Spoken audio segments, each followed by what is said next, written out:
This is, great family film. And I'm wondering Thanks. right up for you at this point in your career, are you now thinking, I got to do some things that my kids are going to want to watch? I do. There's a very, very conscious effort here to do that. I was looking for another family film to done. I did this Kittredge film, which we shot in Toronto a couple years ago. Had a great experience with that.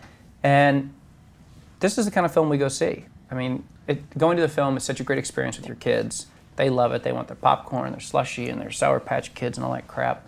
And, you want to sit through a good film because we know there are plenty of them that you sit there and you're thinking, oh my God, when is this going to end? I better check my emails again.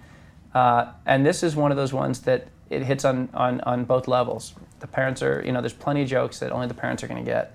And when they're doing the Hannibal Lecter references, the kids aren't going to know where that's from, but they're going to laugh and the parents are going to laugh because of it.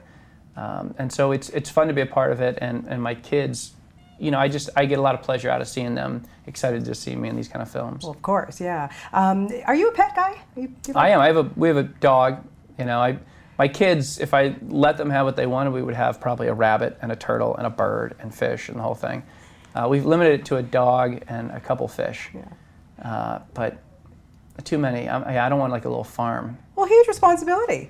It is. Because who ends up taking care of them? The parents. The parents, exactly. Yeah. Yeah, the house we grew up in next to us, which was in like a regular suburban neighborhood, they had ducks and like chickens and so many animals running around. And I just thought, that's insane. I mean, I do love that once in a while, but I think a dog's just about perfect for me. Well, it's perfect because, in the film, of course, your partner is Diggs, the And I actually grew up, shepherd. my dog as a kid looked just like Diggs. Perfect. Okay, so... I was born to play this role. Totally, I think so. It was just, destined to be, Chris. But when you're working with dogs and animals, different animals, and of course kids and all that kind of stuff, it can get a little hairy. But these animals, I met some of them yesterday. Oh, they're really trained very well. These are some of the most well-trained actors I've ever worked with, let me tell you. You want to talk about being on time and hitting your mark. These dogs definitely do that. And it's funny watching the actual finished product because there's scenes where I'm talking to Diggs and the beats that they got out of the dog were amazing. I mean, like the way he's looking and the reactions, and I was just like, this dog's giving an amazing performance.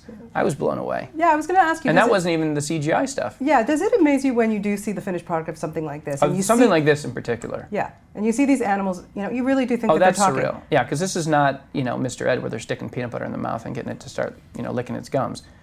They're using their computer technology on that stuff, and it's crazy because it really looks like these animals are talking. Yeah, it's really a lot of fun. Mm-hmm. Do you, when you're looking for scripts now, is it something where, well, I mean, of course you've got the TV series, which we'll talk about in 2 seconds, but, when you're doing films, obviously you've got to commit a certain amount of time to it. Do you now think, like, maybe I do want to do things that are more family-oriented? No, not in general. I just was looking to do a family film. I mean, I think that it's always fun to be a part of that. I think that I realize that there's a huge market for that as well. I'm going to these films. I know I've got kids. When it's a rainy day, there's not a lot of options. Going to a film is a really, there's always going to be a market for that. And I think that you look at the successful films of the past couple of years, a lot of them are family films. I mean, it's just a strong segment of that. So I wanted to be a part of that.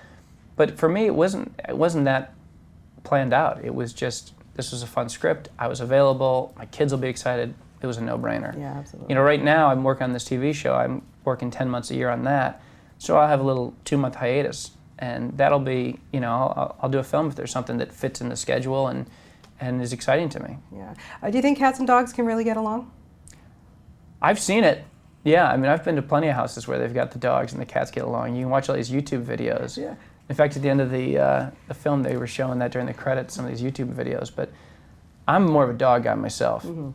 I never really understood cats. I'll put it right out there. I can't stand cats. Yeah.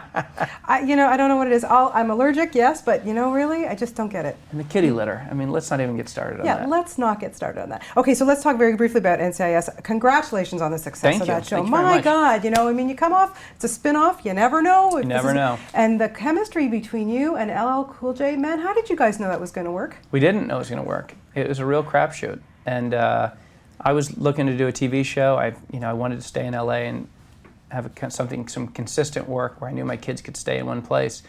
And they were talking about a spin-off to the show. I said, okay, and it just kind of came together, and it's such a crapshoot. I mean, it seems like on paper, oh yeah, this should work, but even the ones that seem like they should work, until you get in there and do it, you just don't know. And so when they work, you take advantage of it and work hard and try and do it as long as you can. Is it challenging you?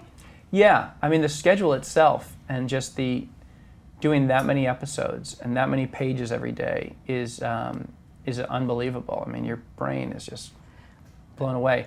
It's also interesting to play one character that long. So you're learning more and more about your character and you're becoming more and more comfortable with it. Yeah. It's a totally different experience than making films. And I love making films.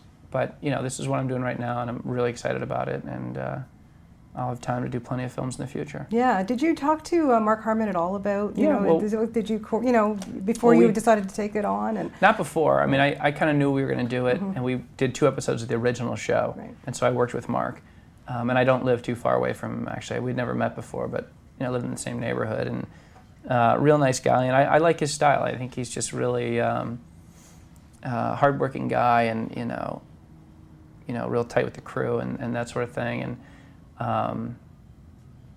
I think he set a great example for everybody. Yeah, really, really great series. So the director on Cats and Dogs, of course, is a Canadian guy. Yay! What was that? How did you like working with Brad Payton? First big feature film for him. Yeah, I was amazed because it's funny to get on the set and have a director that's that much younger than you.